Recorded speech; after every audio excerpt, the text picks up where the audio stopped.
So அடுத்தது ரெண்டாவது tool வந்து பேக்ரவுண்ட் இமேஜஸ் எப்படி ரிமூவ் பண்ணலான்றது. ஸோ அதுக்கும் ஒரு ஏஐ வெப்சைட் இருக்குது. ஸோ அதுவும் உங்களுக்கு நான் பண்ணியிருக்கேன், யூஸ் பண்ணிக்கலாம். ஸோ டைம் சேவிங் அதிகமாகும். ஸோ இமேஜ் வந்து கிளிக் பண்ணி ட்ராக் பண்ணி போகிறேன்.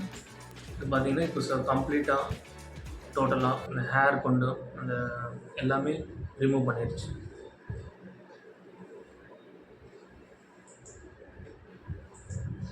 ஸோ நீங்கள் இது கூட டவுன்லோட் பண்ணி இப்போது நீங்கள் அதை ஸ்டாக் யூஸ் பண்ணிக்கலாம். ஸோ இது ஒரு ஈஸி டூலு. ஸோ இந்த ஒரு பேசிக் டிப்ஸ் மாதிரி நீங்கள் யூஸ் பண்ணிக்கலாம். ஸோ டைம் சேவிங் அதிகமாகும். ஸோ இந்த மாதிரி ஒரு சடனாக ஒரு போஸ்ட் வேணும், ஒரு பிஸ்னஸ்க்கு ப்ரொமோஷன் பண்ணுற போஸ்ட் வேணும், ஒரு இமேஜ் வேணும், ஒரு மாடல் இமேஜாக வேணும் அப்படின்னு சொன்னீங்கன்னா ஸோ இந்த மாதிரிலாம் ஒரு ஷார்ட்கட்ஸாக யூஸ் பண்ணிக்கலாம்.